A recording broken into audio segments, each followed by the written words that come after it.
Unfortunately, people like to get involved with people in very weird ways. Have you ever met another human being in your life who genuinely, truthfully wanted to go to war? It doesn't happen. So why do we go to war so much? Because of the third party rule, which says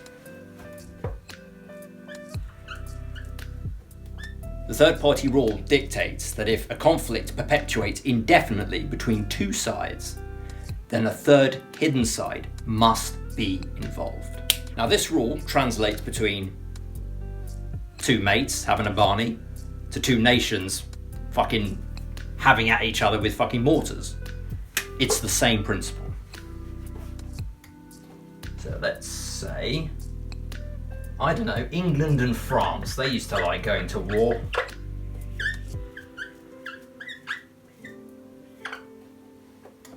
And let's have Pete and Nigel arguing over something.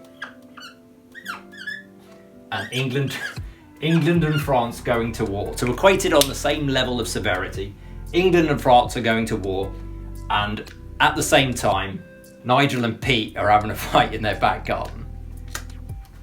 But if these two things continue to go on without resolution, then there has to be a third interjectory force, if you like. Because otherwise, Pete and Nigel, if it came down to it, let's say they argued for a bit, they're disagreeing over a point. Pete offers his opinion, Nigel offers his opinion, they conflict, they argue. Maybe it gets really out of hand and they start trading fists. Eventually, before too long, one of them's going to end up on the floor and the other one's going to walk away. The same with the war. France, England, and let's say it was just the military forces of those two countries.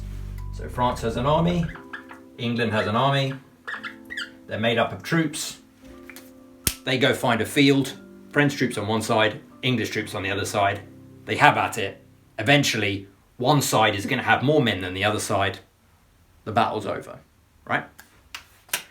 If it continues, it's campaign after campaign after campaign after campaign after war after war after war after war, it's this country now, it's that country, there has to be a third force that's hidden, that is keeping that conflict alive. Pete and Nigel have had their Barney. They've settled it. But once they've gone their separate ways, someone starts whispering in Nigel's ear.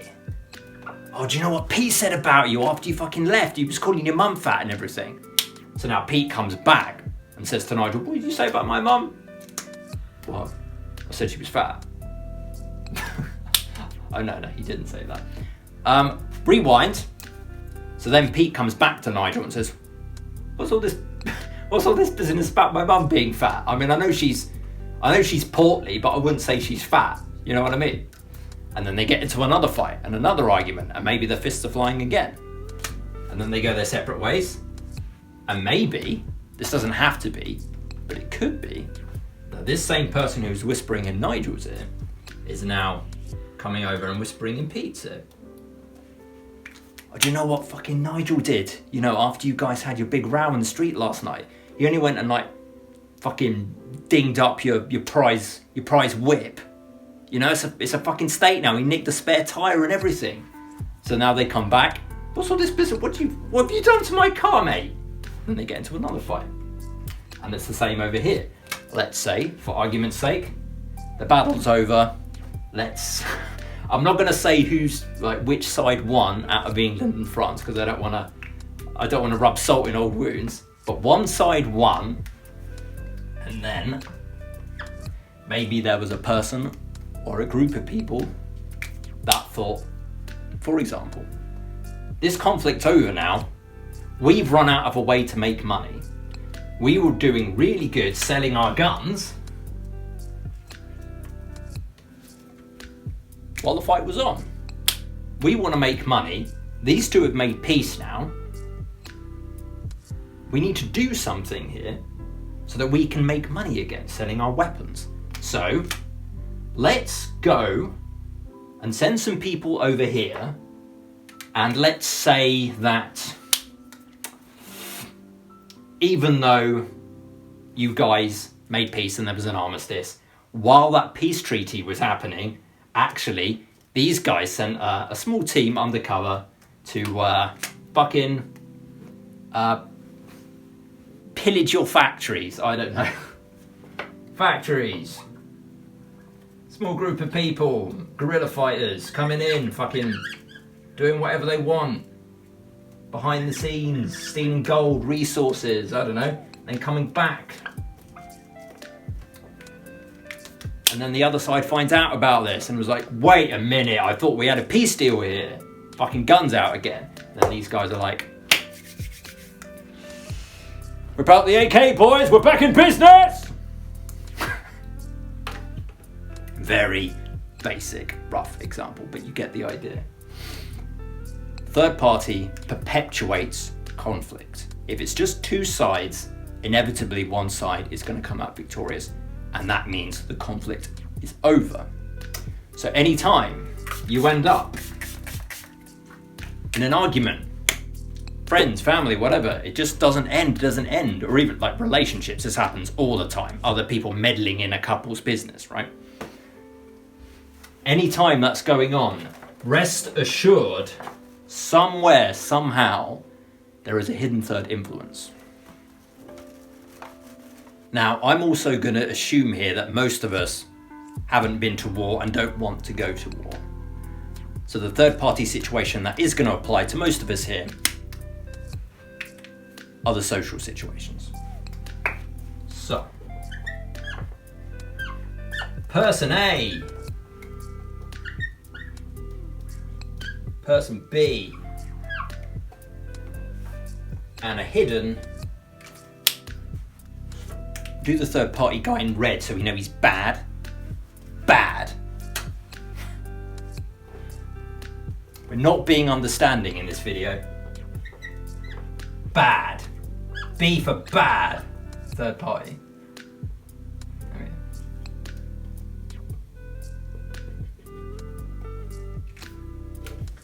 Whispering shit in person B's ear. Perpetuating the conflict, giving it energy, giving it life force, not allowing it to finish. Goes on and on and on and on because this person is just filling these guys' ears with all sorts of retarded poison. And it just becomes this toxic parasitic circuit. This happens in relationships a lot. It's really bad. Why? Because people get jealous of people in love. People get jealous of things that they want. They don't know how to get it for themselves, so they see it in someone else and they think, well, I can't have it, so I'll just stop other people from having it. This is what it looks like. This is how it comes out. It's unfortunate that people have to be so gay, but sometimes people are bad. Something that makes this phenomena possible.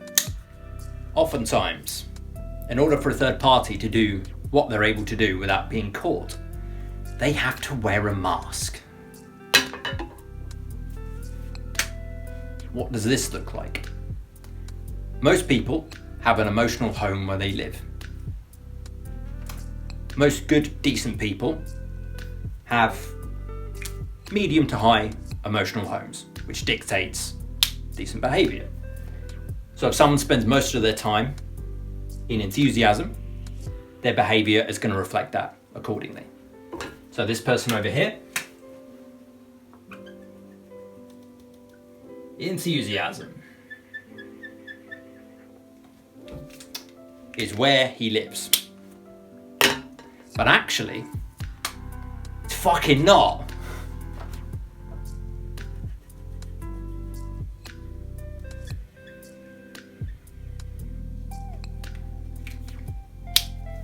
Because most people also have an emotional home in which they present, an emotional home which is their actual home.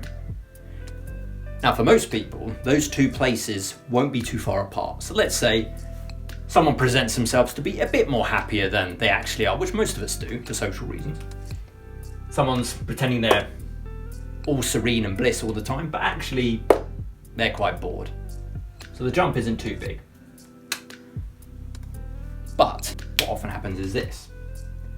Someone presents themselves to have a very, very high social home, serenity, enthusiasm, but actually they're living in fear or something very, very vibrationally low.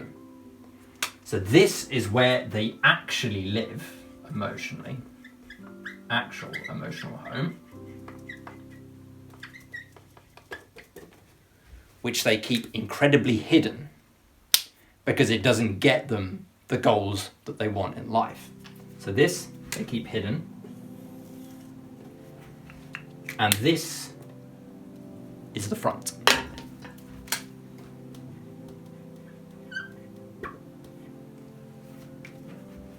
It's acting, essentially. So someone is pretending to be enthusiastic when they're out meeting people, but behind closed doors, they actually live in fear.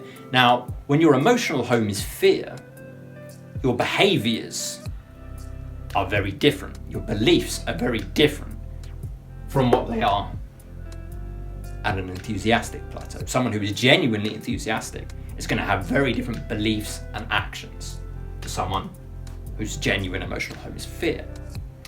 So, in order for someone who has third-party intentions to get what they want, they can't come at you from a place of anger or fear. They have to pretend, well, actually, I'm up here, I'm like you can trust what I say. It's crafty, because once somebody detects that something feels off and starts looking around them for what might be the problem, all that they're seeing is these people that seem to be just as honest and emotionally stable as they are, because they're only viewing the mask, the front. And so, to safeguard against this,